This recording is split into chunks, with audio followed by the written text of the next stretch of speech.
असली पाहिजे ना। काल नशेच्या भरात लिंबराज जे काय वागला, जे काय बोलला ते एकदम चुकीचं होतं आणि त्याचं असं वागणं नजरेआड करून नाही चालणार। आई त्याची कान उघडणी केलीच पाहिजे। झालं गेलं सगळं विसरून या नाजूक परिस्थितीत लिंबराजनं अमृताची साथ दिलीच पाहिजे। फक्त एवढंच वाटतं मला। आणि आई कसं आहे, पुन्हा नव्यानं संसार जोडायची संधी प्रत्येकाच्या नशिबात नसते ना। मग ती संधी आपण अमरीला मिळवून देऊया ना। ठीक आहे, आमरीचा संसार मार्गी लागणार असेल तर तुम्हाला जे योग्य वाटतंय ते करा तुम्ही।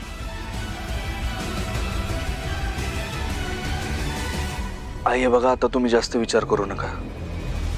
तुम्ही फ्रेश व्हा, आराम करा, शांत राहा।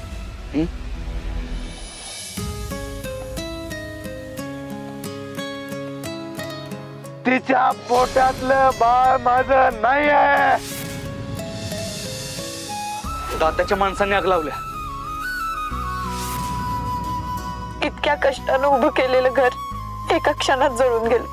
आमरीच्या भविष्याचा विचार करून बांधलं होतं। आता तर तिचं बाळ बी येणार, पण त्याच्या हक्काचं घर नसणार त्याच्या स्वागतासाठी। काय बी करून घराला पुन्हा उभं केलं पाहिजे।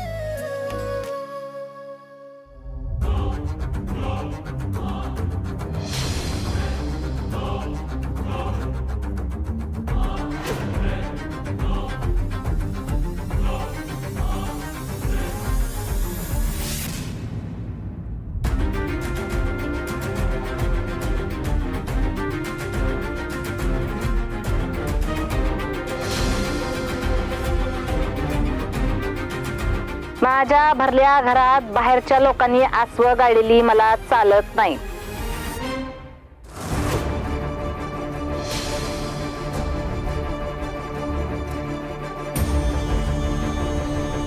इतकाच आसपाचा बांध फुटतो ना तुझा, मग त्याच आसवानी तुझ्या घरात लागलेल्या आगीचा होम विझून टाकायचा। काय नेबळट लई त्याच्यात मोठ्या तोंडानं म्हणली होतीस ना का मला काही हाऊस नाही घरात यायची म्हणून। मग आता काय झालं, कशाला आलीस परत घरात? डोक्यावर छप्परच नाही म्हणल्यावर शेवटी माया पॅलेसची पायरी चढावीच लागली ना तुला। कसं आहे माहिती का, तू जेव्हा आली होतीस का नाही तेव्हा तुला हाकलून लावली असती बघ मी। पण ही माया सुर्वे महिला परदेश अध्यक्ष शिंपल आणि स्वीट आहे ना।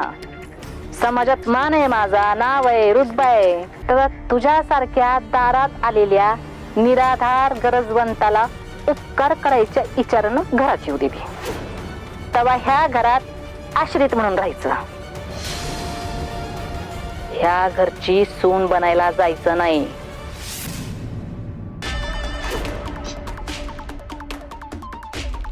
आणि सत्याच्या मनात लाख विचार आला तुझ्याशी सलगी करायचा, पण तू तुझी पातळी ओलांडायची नाहीस।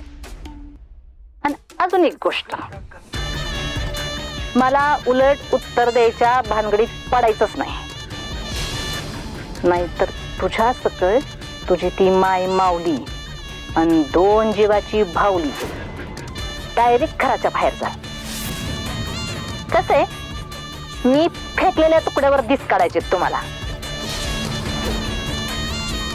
ही ध्यानात घेऊन लायकीत राहायचं।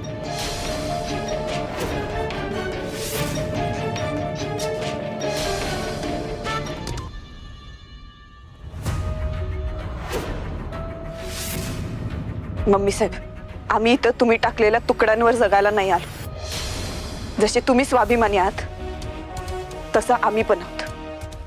आम्ही इथं फुकट राहणार नाही आणि फुकट खाणार पण नाही। जितके दिवस राहू त्याचे पैसे देऊ।